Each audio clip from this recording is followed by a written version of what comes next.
Hello बच्चों, आज जो है हम एक प्रश्न लेकर के आए हैं। इसमें हम समझेंगे कि आखिर पाई का वैल्यू जो है 22/7 या फिर 3.14 ही क्यों होता है ना। तो हम सब जानते हैं कि हम किसी भी मैथ के प्रश्न को जब सॉल्व कर रहे होते हैं तो हमें जो है पाई का चीज़ों को यूज करना पड़ता है। पाई का वैल्यू जो है 22/7 या दशमलव के रूप में हम देखते हैं कि 3.14 हम लोग यूज करते हैं। तो ऐसा जो है क्या है इसमें पाई में कि 22/7 ही लिखा जाता है, बाकी और जो है फ्रैक्शन भिन्न जो है क्यों नहीं लिखे गए। तो इसी को हम समझेंगे कि आखिर 22/7 ही क्यों लिखा जाता है। तो सबसे पहले हम चलते हैं कि 22/7 यानी पाई का वैल्यू जो है, तो सबसे पहले हम इसमें पाई का परिचय देख लेते हैं कि पाई का परिचय क्या है। तो परिचय में देखिए, पाई का जो प्रतीक होता है, ये जो आप देख रहे हैं पाई इस टाइप से लिखा जाता है। ये सिंबल है पाई का, लिखने का यही तरीका है, इसी को हम पाई कहते हैं। पाई जो है बच्चों वो है ग्रीक भाषा का शब्द है। या कैसी भाषा का शब्द है? तो ग्रीक भाषा का शब्द है। इसका आविष्कार जो है विलियम्स जोन्स ने किया था 1706 ईस्वी में। सबसे पहले इसका आविष्कार किसने किया? विलियम जोन्स ने 1706 ईस्वी में किया था।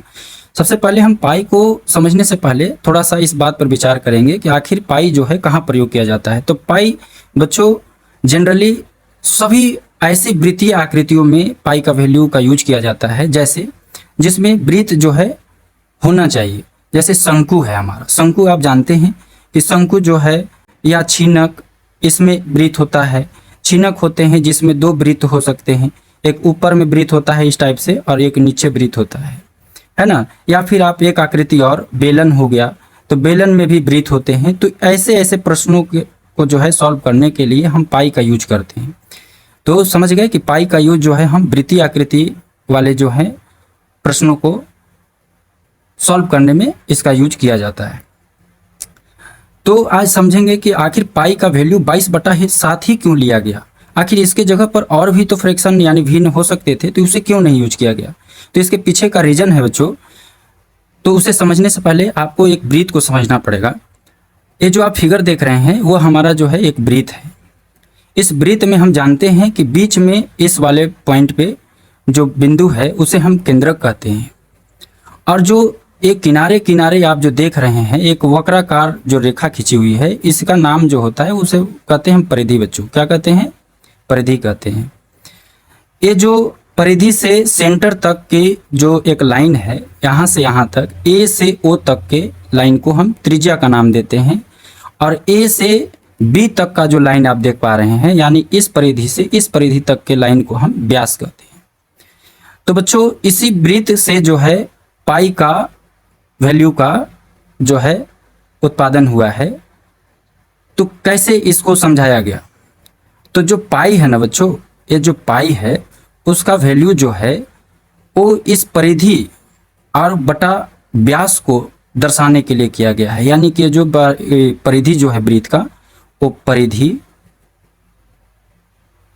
बटे में व्यास होता है। क्या होता है? व्यास।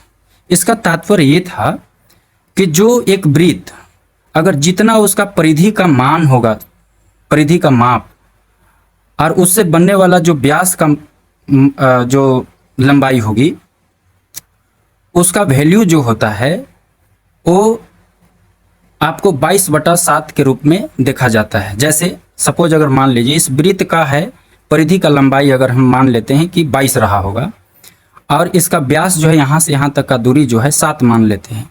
तो जब हम 7 से 22 को डिवाइड करेंगे तो हमें एक ऐसी संख्या सामने मिल करके आती है जो कि अनंत तक जाने वाली संख्याएं होती हैं।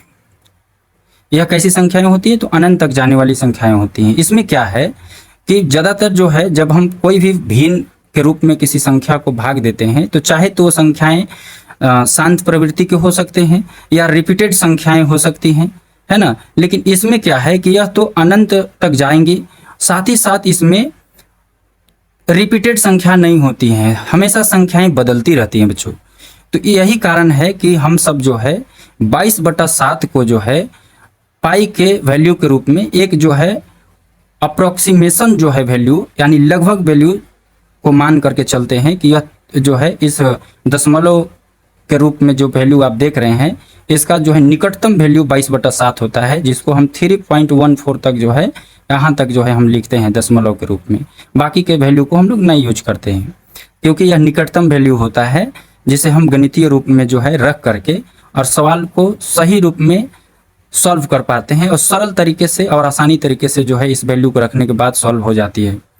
तो यही कारण है बच्चों कि ये जो 22/7 जो है पाई के मान का वैल्यू जो होता है, इसका प्रयोग करने का पीछे का कारण यही है। समझ में आ गई होगी। थोड़ा सा और जो है आपको जानकारी दे दें पाई के बारे में, कि पाई जो है एक अपरिमेय मान है। कैसा मान है? यह जो पाई है वो अपरिमेय मान है, जबकि पाई का वैल्यू जो 22/7 आप देख रहे हैं वह एक जो है परिमेय संख्या होता है। कैसे? ये 22/7 जो है इसे हम p/q के रूप में लिख सकते हैं, p/q के रूप में लिख सकते हैं, इसलिए यह जो है एक परिमेय संख्या होती है। जबकि पाई हमारा क्या है? यह पाई अगर आपसे कोई पूछे कि यह पाई कैसी संख्या है, तो यह अपरिमेय है। कैसा है? अपरिमेय संख्या है, यह अपरिमेय संख्या है। लेकिन इसका वैल्यू जो हम 22/7 यूज कर रहे हैं वह जो है कैसी संख्या है बच्चों? तो यह जो है परिमेय संख्या होती है। यह कैसी संख्या होती है? तो यह परिमेय संख्या होती है ना। अगर वीडियो अच्छा लगा हो तो वीडियो को जो है लाइक एंड शेयर करेंगे, और चैनल पर आप नए हैं तो ज़रूर जो है सब्सक्राइब करेंगे। ठीक है, धन्यवाद।